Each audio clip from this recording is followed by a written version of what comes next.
Oke anak-anak, pada kesempatan kali ini Pak Guru mau menjelaskan tentang bab 4, itu tentang materi diagram. Nanti ada 2, yaitu tentang diagram turus dan diagram gambar. Masih di pelajaran matematika kurikulum merdeka kelas 2. Siap ya? Yuk lanjutkan.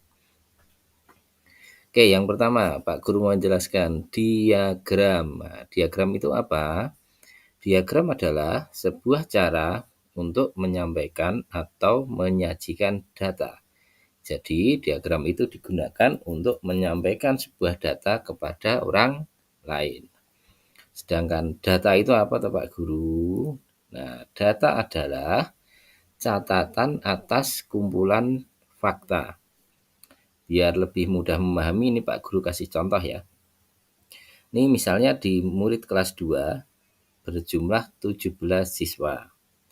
Dari 17 siswa ini, 5 siswa suka matematika, 7 siswa suka bahasa Indonesia, 3 siswa suka PKN, dan 2 siswa suka penjaskes.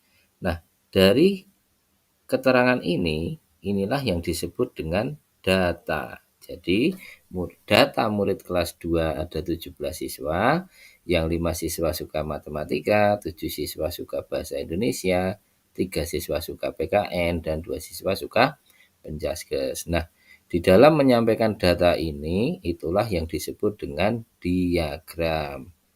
Sudah bisa dipahami ya? Oke, baik, kita lanjutkan. Nah, di dalam pembahasan diagram ini nanti ada 2 ya anak-anak ya jenisnya, yaitu yang pertama itu diagram turus, yang kedua nanti diagram gambar. Nanti Pak Guru jelaskan satu-satu. Oke, yang pertama diagram turus. Nah, diagram turus adalah sebuah cara penyampaian data dengan menggunakan lambang turus. Turus itu apa, Pak? Nah, turus adalah sebuah garis tegak berjajar yang melambangkan sebuah bilangan. Jadi nanti bentuknya seperti ini ya. Nah, bentuknya seperti ini, sebuah garis berjajar, seret gitu aja, mirip dengan huruf I besar, dan satu garis ini nanti melambangkan satu bilangan. Oke, kita lanjutkan tentang cara penulisan turus ya.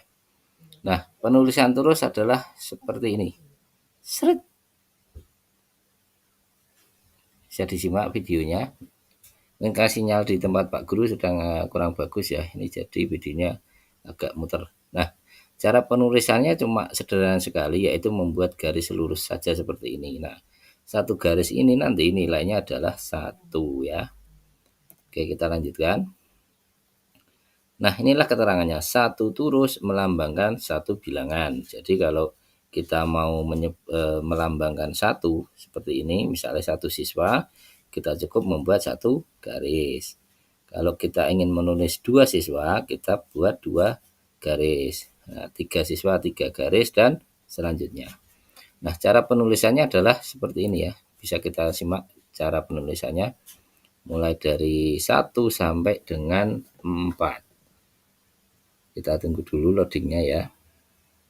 Mohon maaf ini karena Pak Guru masih hujan jadi agak susah sinyalnya. Nah, ini untuk 1 tinggal 1 garis, kalau 2 2 garis, 3 3 garis, dan 4 4 garis sejajar seperti ini ya.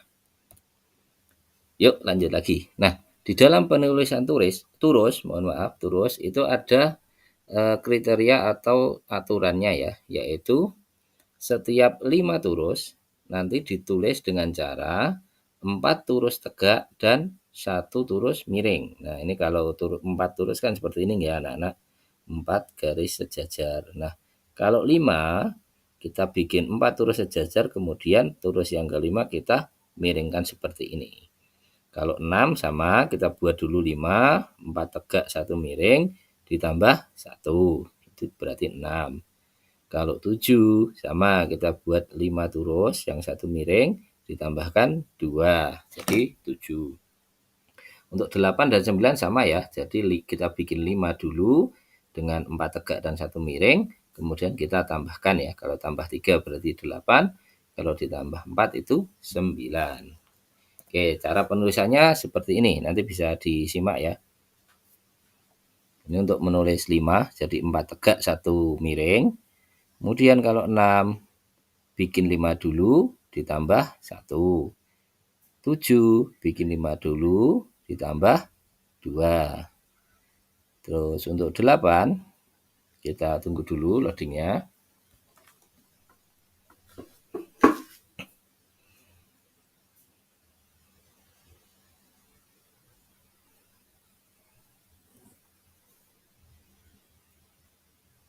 Oke, masih agak lama ya. Kita skip aja. Kalau untuk 8 nanti sama bikin 5 dulu ditambah 3, dan yang 9 bikin 5 dulu ditambah 4.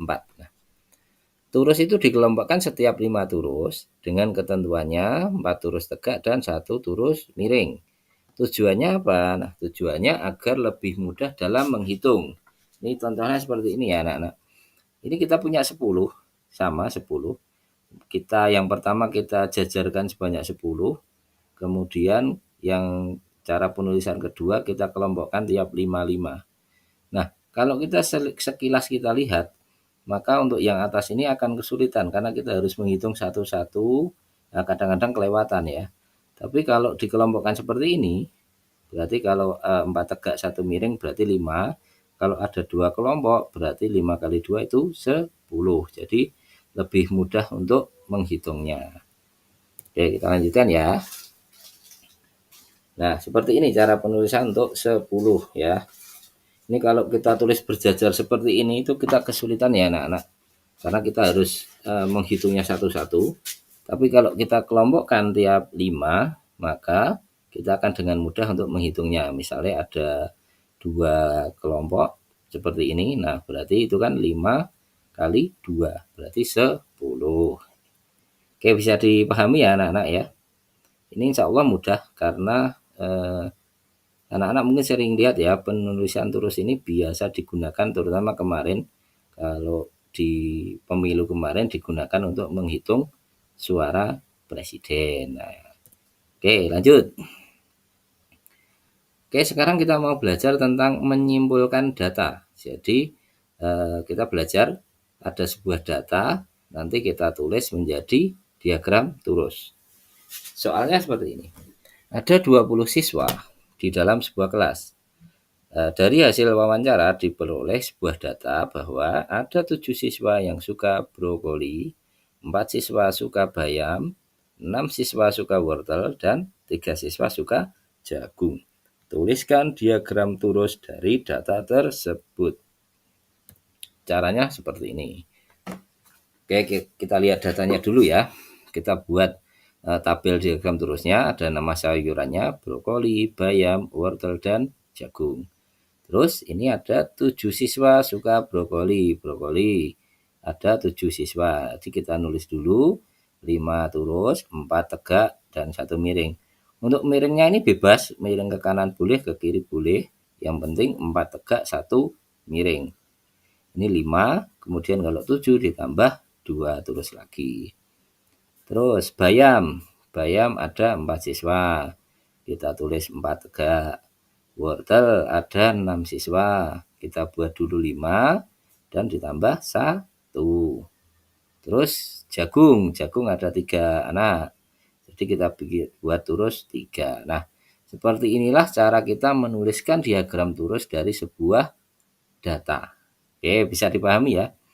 Mudah sekali. Jadi kita pertama tahu dulu pengelompokannya, nama sayurannya apa, kemudian banyaknya anak yang menyukai berapa, baru kita tuliskan ke dalam turus. Jadi misalnya 7, ya sudah kita buat 7 turus dengan ketentuan tadi ya, 5 dikelompokkan. Oke, sekarang dibalik. Ada sebuah data diagram turus. Diperhatikan dulu. Ada mobil-mobilan, ada boneka, ada kelereng, ada mainan balok. Nah, di sini ada data turusnya. Jelaskan data tersebut. Yuk, kita kerjakan bareng-bareng. Oke, kita lihat lagi ya anak-anak. Ini di kolom mobil-mobilan ada 2 turus. Nah, berarti anak yang suka mobil-mobilan ada 2 anak. Terus di kolom boneka, ini ada berapa ini? 1, 2, 3, 4. Nah, berarti anak yang suka boneka ada 4 anak. Lanjut ke lereng.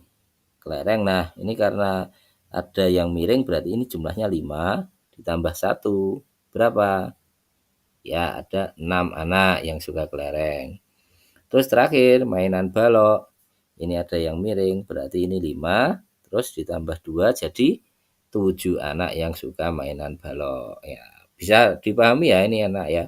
Jadi kita perlu perhatikan kolomnya, kemudian kita hitung jumlahnya berapa, jumlah turusnya. Nah, berarti di sini kesimpulannya mengikuti, berarti anak-anak yang suka mobilan ada 2 dan seterusnya.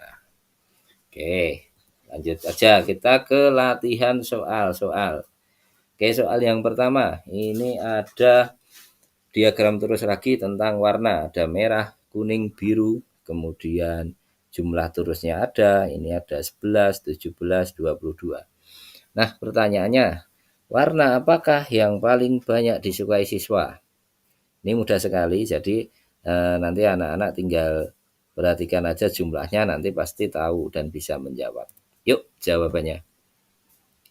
Nah, benar jawabannya adalah warna biru dengan 22 siswa. Ini yang menjadi warna yang paling banyak disukai.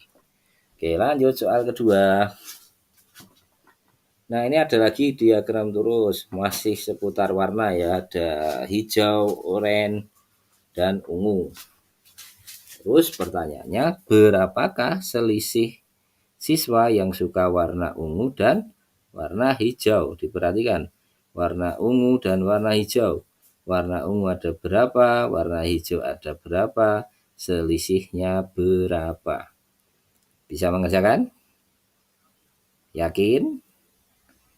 Yuk kita cek bareng-bareng. Tara. Nah, jawabannya adalah warna ungu ada 19 siswa. Kemudian warna hijau ada 13 siswa. Jadi selisihnya adalah 19 dikurangi 13. Ya, 6 siswa. Jadi jawabannya adalah 6 siswa. Oke, bisa? Nanti kalau terlalu cepat bisa diulangi ya di rumah ya. Oke, Pak Guru lanjutkan. Soal ketiga.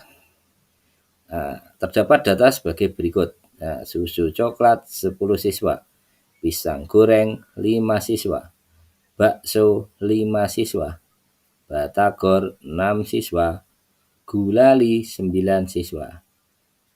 Tugasnya adalah buatlah diagram turus dari data di atas. Oke, sudah bisa ya. Tadi kalau anak-anak memperhatikan penjelasan Pak Guru pasti bisa. Caranya adalah kita buat dulu tabel tentang nama-nama ya. Ini kayaknya nama jajanan nih. Jadi kita buat tabel dulu dari atas ke bawah. Susu coklat, pisang goreng, bakso, batagor, dan gulali. Nah, nanti baru diisikan. Ini ada 10 siswa, berarti kita buat turus sebanyak 10. Oke, jawabannya seperti ini. Nah, kita buat tabel jenis makanannya apa. Nah, ada susu, coklat, ada pisang goreng, ada bakso, batagor, gulali. Kemudian kita isikan turus sesuai dengan data yang terdapat di depan tadi ya. Susu coklat 10, berarti kita buat 10 per 55 kita pisahkan. Jadi ada 2 kelompok seperti ini. Pisang goreng 5, nih kita buat 5. Bakso 5, kita buat 5. Batagor 6, kita buat 6. Terakhir gulali berapa ini? 9. Nah, kita buat 9. Seperti ini ya. Yuk lanjut lagi. Oke, terima kasih anak-anakku sudah memperhatikan penjelasan dari Pak Guru di hari ini tentang diagram turus. Semoga apa yang Pak Guru sampaikan bisa membantu anak-anak dalam memahami pelajaran, bisa dimengerti, dan nanti pada saat ujian bisa mengerjakan dengan baik, mendapat nilai yang baik, dan membanggakan orang tua. Pak Guru doakan anak semua jadi sukses, belajarnya yang rajin, kita bikin bangga orang tua ya. Sampai jumpa di pertemuan berikutnya. Wassalamualaikum warahmatullahi wabarakatuh. Dah.